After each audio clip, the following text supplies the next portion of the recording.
Puji Tuhan, Shalom dan selamat malam. Kita bersyukur kepada Bapa kita Tuhan Yesus Kristus atas rahmat dan anugerah Tuhan. Kita masih dipelihara sama Tuhan pada Senin malam ini, tanggal 8 November 2021. Atas rahmat anugerah Tuhan, kita memasuki minggu yang kedua. Kita berterima kasih yang tak terbatas kepada Bapa kita Tuhan Yesus. Sebab Yesus kita baik, senantiasa mencurahkan kasih-Nya, memelihara hidup kita, melindungi kita, menjaga kita, memberkati kita. Dan nomor satu, hidup kita diubahkan sama Tuhan. Kalau dulu kita cinta dosa, dulu kita hidup di dalam dosa, dulu kita hamba dosa. Tapi saat ini saya cinta Yesus. Saya menjadi hamba Tuhan yang mau setia kepada Tuhan. Dan saya selalu berdoa, Tuhan, apa yang harus kami kerjakan untuk berdampak kepada kerajaan Allah, untuk memperluas kerajaan Allah, itu banyak jiwa-jiwa diselamatkan. Memberitakan Injil, berita kabar tentang keselamatan, berita tentang jalan terang, berita tentang Yesus Kristus, Juru Selamat kita. Supaya banyak jiwa-jiwa bertobat datang kepada Tuhan. Supaya semua saudara-saudaraku, Bapak Ibu adalah saudara-saudaraku semua, ayo kita berjalan di dalam terang Tuhan. Kita diselamatkan oleh kasih karunia Tuhan, dan kita hidup menyenangkan hati Tuhan. Terima kasih kepada Tuhan Yesus. Saya Pastor Yakob Rahmat akan nyanyikan sebuah pujian. Dahulu dan sekarang ada perbedaan. Tuhan Yesus memberkati kita semua. Dulu aku cinta dunia, sekarang aku cinta Tuhan Yesus. Haleluya. Dulu hamba dosa, sekarang aku hamba Tuhan. Dulu aku hina, sekarang mulia. Dulu aku bukan umat Tuhan Yesus, sekarang anak Tuhan Yesus. Haleluya. Tuhanku, serahkan hatiku padamu, dengan segenap hidupku dalam tanganmu. Dulu aku ikut dunia, sekarang aku ikut Tuhan Yesus. Dulu aku bersungut-sungut, sekarang bersyukur. Haleluya. Dulu hidupku egois, sekarang rendah hati. Dulu sifat dunia, sekarang sifat ilahi. Amin. Haleluya. Tuhan Yesus, ku serahkan hidupku dalam tanganmu. Pakailah hidupku Tuhan untuk kemuliaan-Mu. Haleluya. Dulu aku tidak mengerti tentang kebenaran. Haleluya. Dulu aku hidup dalam gelap dosa, sekarang terang mulia. Haleluya. Dulu aku hidup gelap, sekarang di dalam terang Tuhan. Dulu aku jalan sesat, sekarang selamat. Amin. Haleluya. Terima kasih Tuhan Yesus untuk kasih karunia-Mu. Ampunilah dosaku hamba Yesus Bapa-Ku. Haleluya. Tuhanku serahkan hidupku dalam tangan.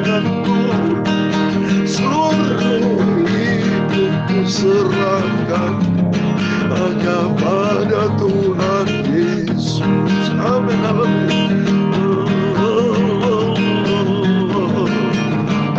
Dalam 1 Petrus pasal 2 ayat 10, kamu yang dahulu bukan umat Allah, tapi yang sekarang telah menjadi umatnya, yang dahulu tidak dikasihani, tapi sekarang telah beroleh belas kasihan.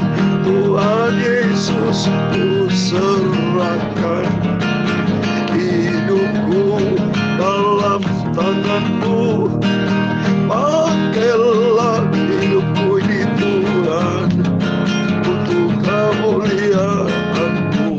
Amin. Haleluya.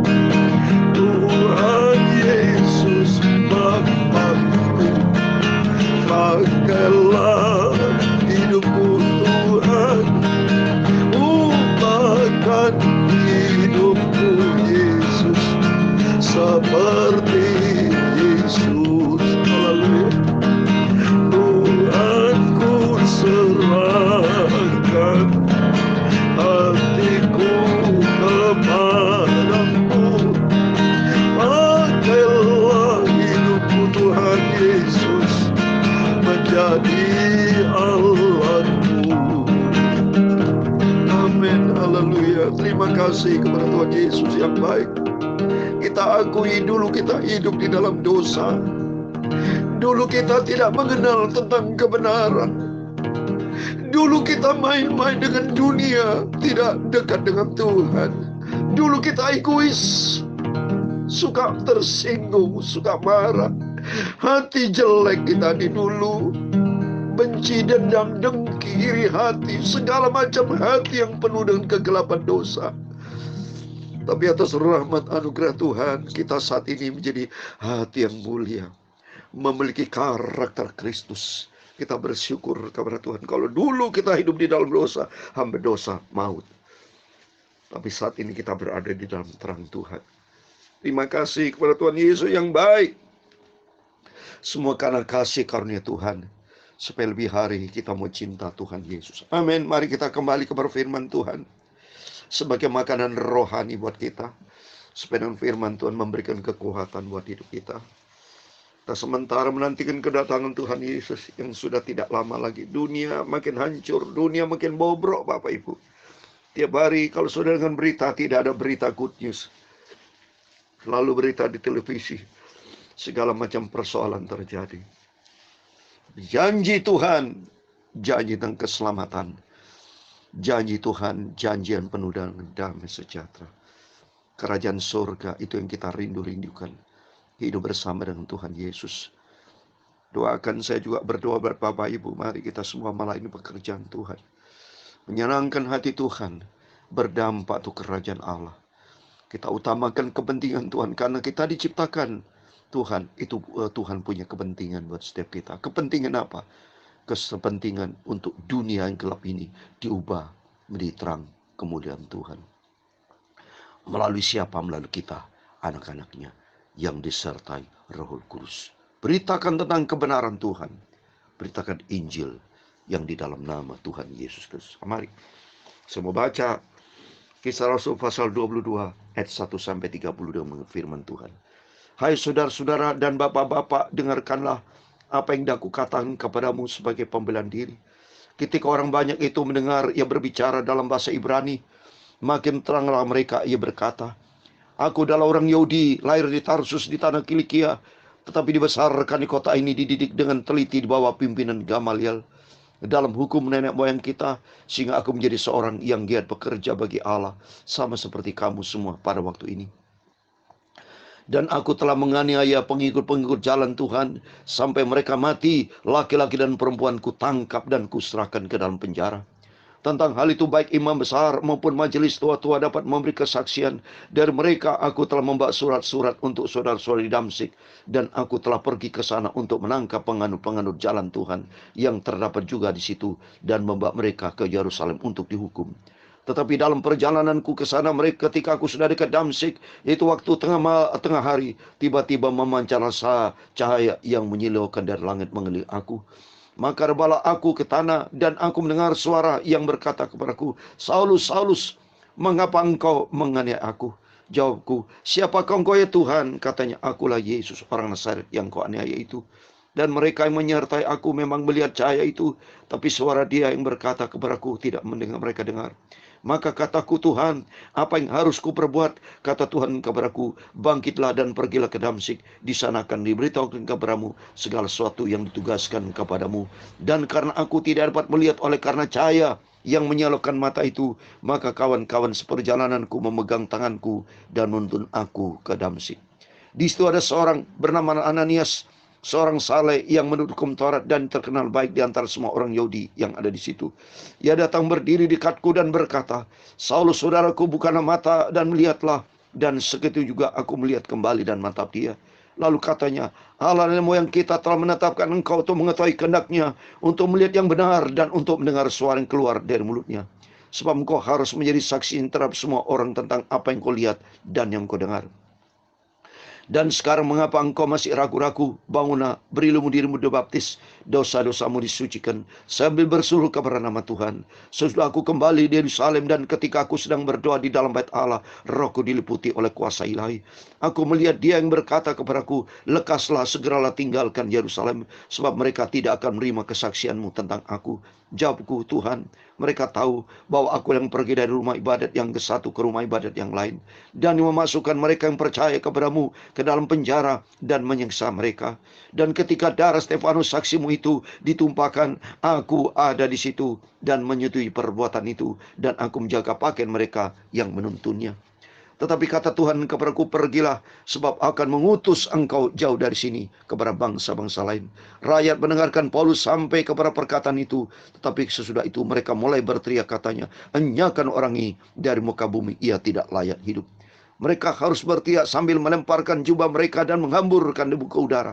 Karena itu kepala pasukan mereka memberikan perintah untuk membawa Paulus ke markas dan menyuruh mereka dan menyiksa dia, supaya dapat diketahui apa sebabnya orang banyak itu berteriak-teriak sedemikian terhadap dia.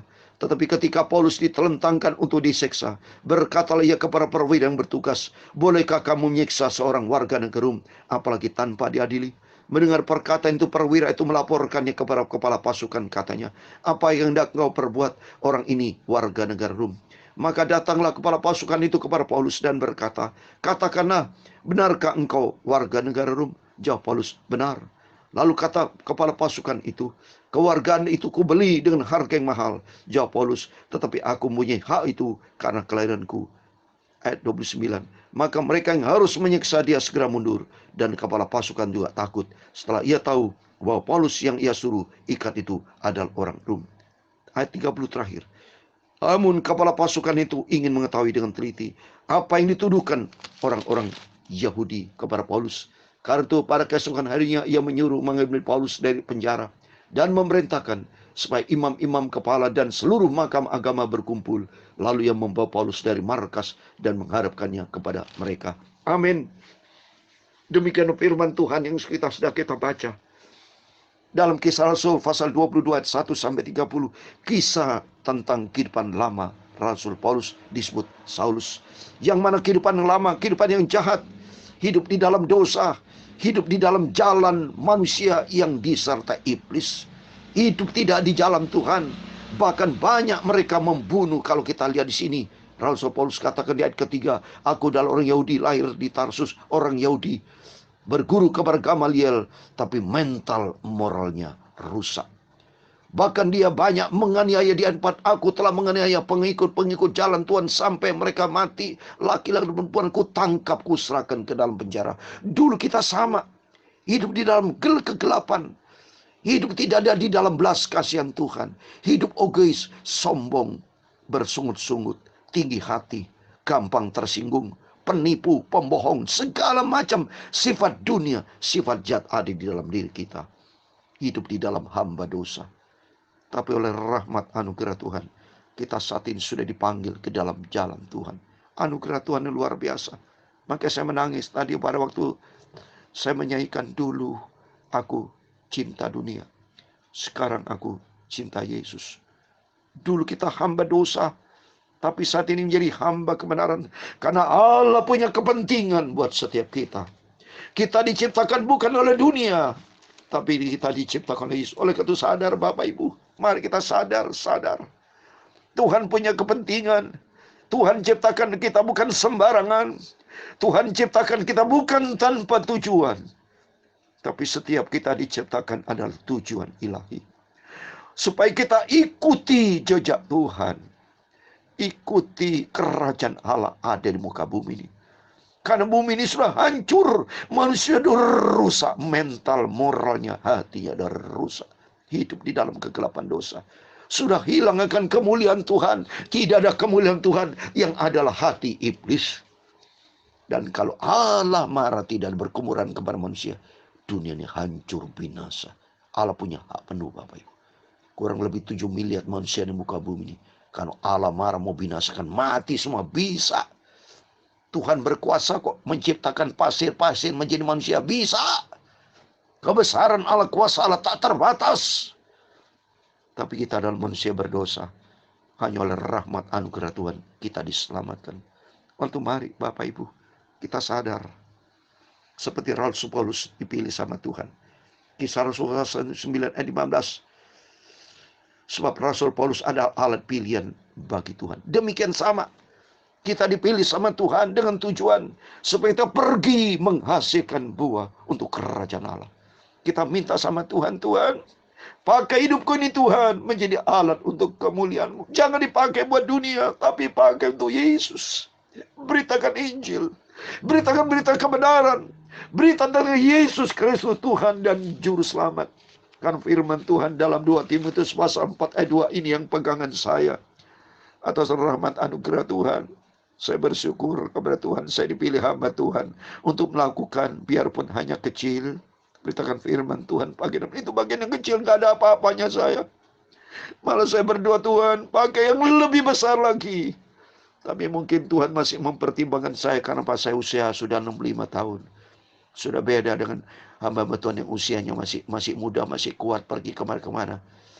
Karena Tuhan maha bijaksana. Biarpun melakukan yang kecil, asal saya sertai dengan hati yang bersih tulus, itu diterima sama Tuhan. Dicinta sama Tuhan. Termasuk Bapak Ibu, ayo ambil bagian dalam firman Tuhan. Ambil bagian dalam pelayanan. Apa yang Bapak Ibu bisa kerjakan, kerjakan semua. Hanya untuk Tuhan Yesus. Selagi ada kesempatan, giat selalu dalam pekerjaan Tuhan. Beritakan firman itu ada ayatnya Bapak Ibu. 2 Timotius pasal 4 ayat 2 dikatakan, beritakan firman, siap sedialah baik atau tidak baik waktunya. Nyatakan apa yang salah, tegurlah dan nasihatilah dengan segala kesabaran dan pengajaran. Nyatakan apa yang salah. Salah saya katakan, jangan kita menjadi hamba dosa, itu salah. Tapi marilah kita menjadi hamba kebenaran. Hamba kebenaran berarti hidup di dalam kebenaran Tuhan. Karena apa? Kedatangan Tuhan sudah tidak lama lagi Bapak Ibu. Saya kasih ayat penutup. 1 Petrus pasal 2 ayat 9. Demikian firman Tuhan. Tetapi kamulah bangsa yang terpilih, imamat yang rajani, bangsa yang kudus, umat kepunyaan Allah sendiri. Supaya kamu memberitakan perbuatan-perbuatan yang besar dari Dia yang telah memanggil kamu keluar dari kegelapan kepada terang ajaib. Amin. Dulu saya bersama Bapak Ibu hidup di dalam kegelapan dosa. Sombong saya jujur pada waktu setelah saya selesai dari S1. Sukses dalam pekerjaan, masih muda, sombong. Maklum kita masih muda, tidak mengenal firman Tuhan. Dikuasai oleh egois, dikuasai oleh teman-teman dunia yang memiliki paradigma yang sama. Dunia. Tidak mengenal kebenaran. Kalau mendengarkan hamba Tuhan, firman Tuhan, duduk di belakang, rasanya kepengen bubar keluar dari gereja, masuk ke dalam dunia. Karena hidup di dalam kegelapan dosa. Masih dikuasai oleh dunia. Dunia ini dikuasai oleh iblis Bapak. Kerajaan iblis ada di dunia ini. Bukan oleh karena itu Tuhan datang untuk memulihkan dunia. Untuk mendatangkan kerajaan Allah di muka bumi ini. Supaya ada kebenaran. Karena firman Tuhan dalam Roma 14 ayat 17 kan. Kerajaan Allah terdiri dari 3 hal. Ada kebenaran, ada damai sejahtera, sukacita Roh Kudus. Kenyataan dunia tidak ada kebenaran. Yang adalah kebenaran dosa. Kebenaran egois masing-masing. Manusia merasa dirinya paling benar. Padahal hidup ini di dalam dosa. Tapi kata Tuhan, kita adalah bangsa yang dipilih sama Tuhan. Imam yang raja ini. Bangsa yang kudus, umat kepunyaan Allah.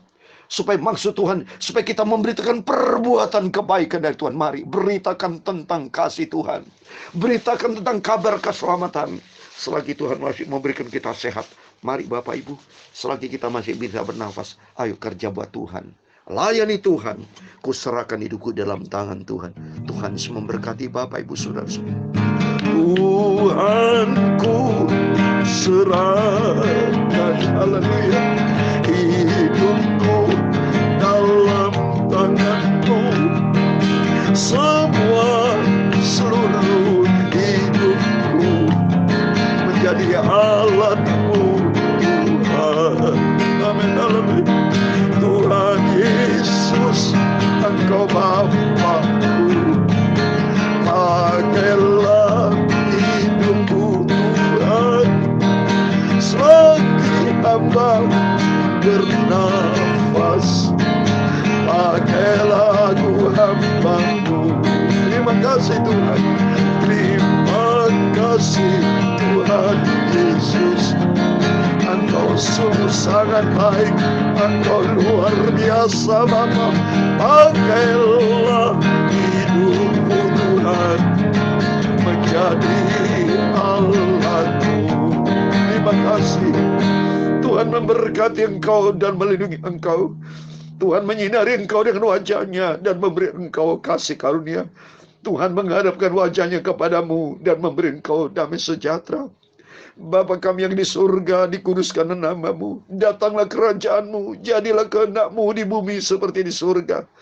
Berikanlah kami pada hari ini makanan kami yang secukupnya, dan ampunilah kami akan kesalahan kami, seperti kami juga mengampuni orang bersalah kepada kami. Dan jangan membawa kami ke dalam pencobaan, tetapi lepaskanlah kami dari paling jahat, karena Engkaulah yang punya kerajaan dan kuasa dan kemuliaan sampai selama-lamanya. Amin. Puji Tuhan. Selamat malam, selamat beristirahat. Tuhan bersama kita. Immanuel. Puji Tuhan. Haleluya. Amin.